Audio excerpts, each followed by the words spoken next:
back to another episode of Thinking Deeper about growth. We're back at Blackfriars House. This podcast is in partnership with Pro Manchester and powered by Imp&Maker. Today I have a very distinguished serial entrepreneur who is a philanthropist. He's an investor. He's lots and lots of things, actually, including holding an honorary professorship in business. I really thought I was going to get that wrong because it's quite a tongue twister, but I did okay. I mean, it was never really the plan. I mean, I wasn't particularly academic growing up, so it was quite an unusual thing to add to the CV, really. And I actually didn't add, you now have letters after your name, so Vikas Shah MBE DL. How does that feel? More academic? No, it's odd because I think there's two types of people. There's people who I'm scared of, who are the ones I think they deserve awards, and there's people who treat it as a starting point. So, you know, whenever I'm lucky enough for something like that to happen, I think of it as, you know, a group of people have seen something in you that they value, and so they can kind of like tag a little pin on you, but then your job is to live up to that. So I always think of it as whenever you get one, that's your starting point. That's not the end point. And I think that's the only way to kind of deal with them and to not let yourself believe your own hype. That's your humility, though, isn't it? Well, you need it, because the minute you start to believe you deserve that kind of thing, the minute you start to take it too seriously, you know, you stop learning, you stop having normal conversations. It changes you because you feel as if you're elevated when you're not. You know, you're just another person. Let's just go back, if I may, to when you started out at the age of 14. You set up your own business. What was going on in your head at that time? Well, not the idea of going into business. So my aim in life was to become a pilot. That was the only thing I wanted to do. And it's a very expensive career choice. So I had to figure out a way. And the way for me was building websites. It's a bit of a side hustle to pay for flying lessons.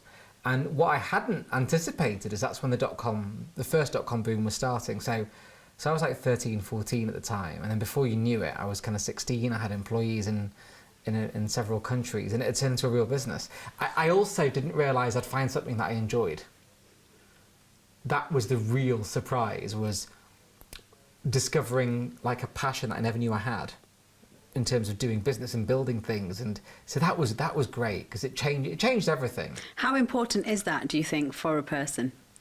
It kind of depends in what aspect of your life you're thinking, right? Because if you're doing something that's really hard, then unless you're passionate about it, you won't get through, you won't endure, you won't put up with all the things you need to put up with to get it done, right? Like, you want to go and climb Everest or whatever, unless you really want to do it, you're not going to go through with it. So I think that's where the passion bit comes in. It's basically the ultimate resilience pill, because you'll be like, this is just what I want to do, and it doesn't matter what happens. What happens when that passion is killed by external forces? Because if we look at your journey, generally that happened, right, in the early time. It didn't kill the passion, it killed the business. So when the first dot-com bubble burst, you know, that business had to sell parts of it, it's basically to shut down the rest.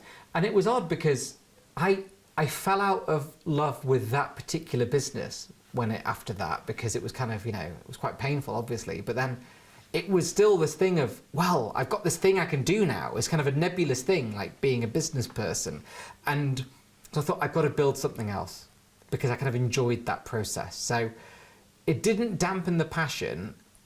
Again, to use the mountain climbing analogy, it was like getting halfway, the weather was bad, so you had to abandon that particular ascent, and then you try again.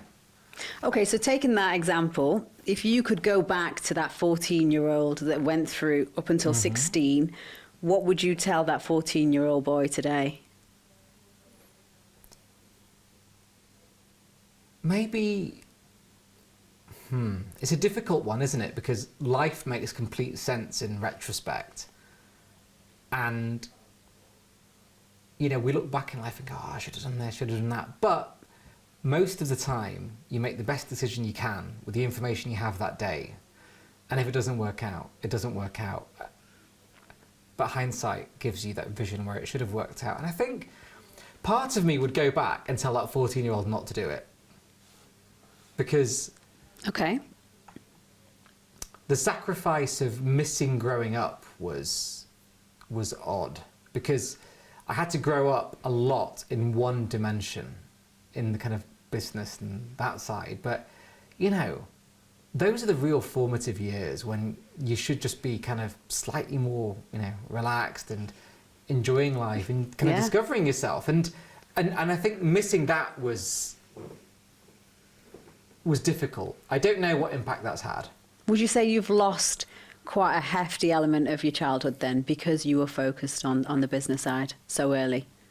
Yeah, it was, you know, it wasn't lost in the sense of it being, you know, a regret, let's say, but it was just one thing became so overwhelmingly important that everything else got sidelined. You know, you see the same with, you know, professional sports stars and everyone, where all of a sudden something becomes your everything, and so everything else suffers. So just talking about sports stars, actually, because when I last interviewed you, which was a couple of years ago, hint, hint, you've been neglecting me since. No, I'm joking. Wow, yeah. We talked about your book that had just come out, which was Thought Economics, and you had had some amazing conversations. I mean, the book is a real read. I would recommend it to anybody, where you've got some amazing conversations with athletes, Nobel Peace Prize winners, real game changers. What would you say is the most important thing that you've now learnt in your life from all of that? Because you've obviously, I can imagine you're like a sponge. You're just listening to everything that these people are saying. What's your takeaway from that? That's like the most memorable. So we're never really taught how to have conversations. So we're taught how to have opinions, and we're taught how to assert our opinions and present. You know, so even when we're at school, you're taught how to present and do all these things, but we're never taught how to have conversations.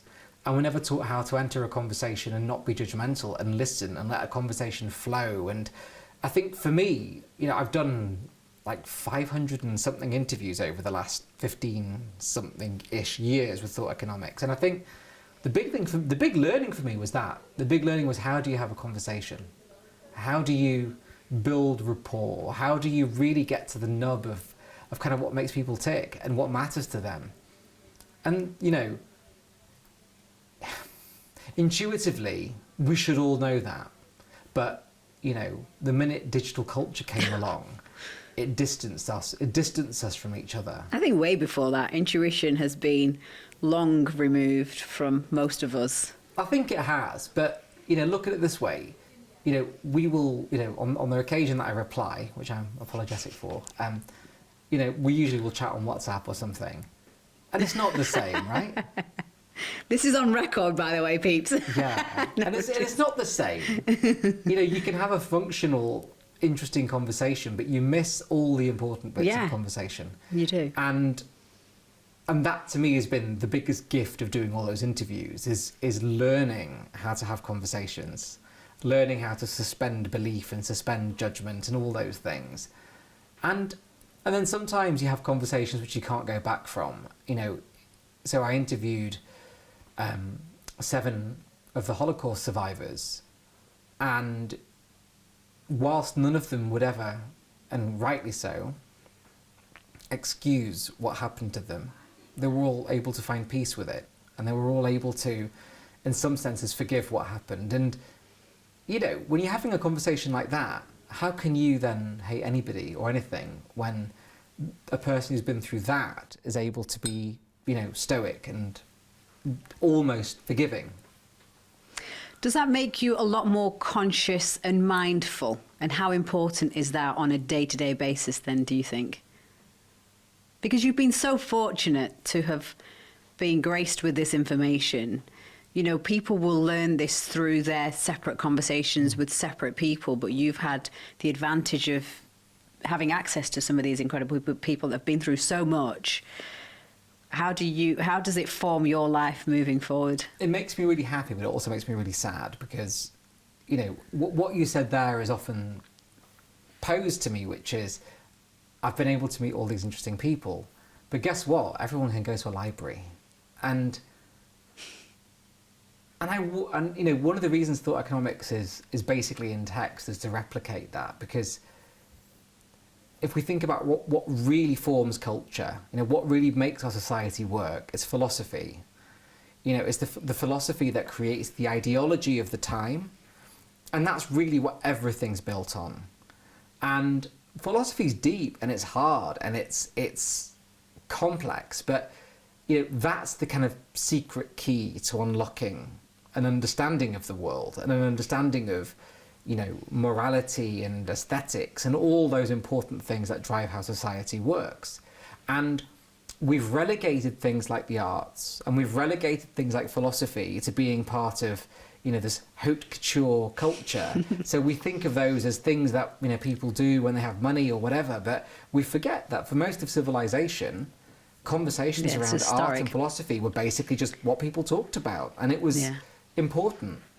You sound really passionate about it. Are you wanting to do something about this? I don't know. I don't know.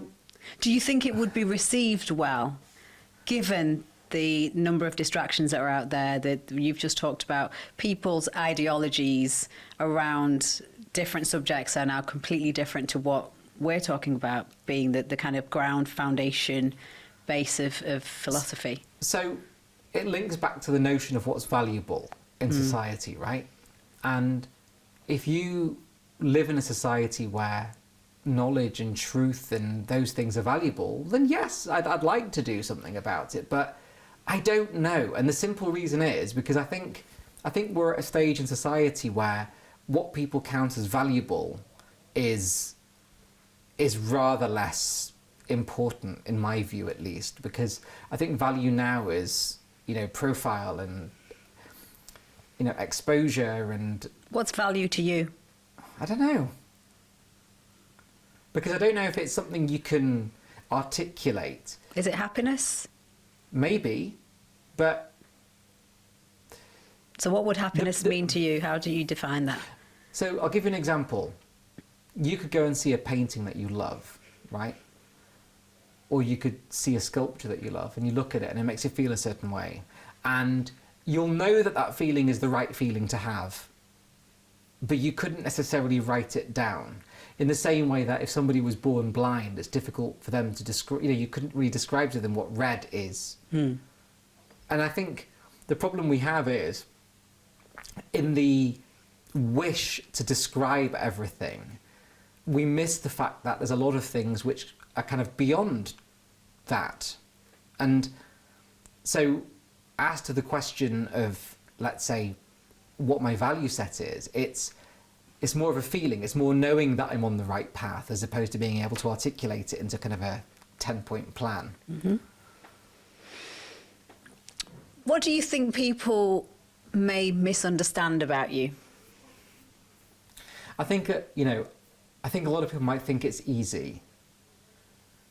And it's weird because the paradox of that sensation is this, which is there's an extent to which, by virtue of the businesses having been successful, my life in some ways is very easy, But then it's just a different type of problem. When you're responsible for, a few hundred people's jobs and other stakeholders, it's a different type of worry. And I think that's something which is often not discussed about this wonderful buzzword of entrepreneurship, right? Which is, people think of it as, going to conferences and building a profile and then exiting, but they don't realise that it's actually really hard. And, only 1 out of 10 startups will succeed.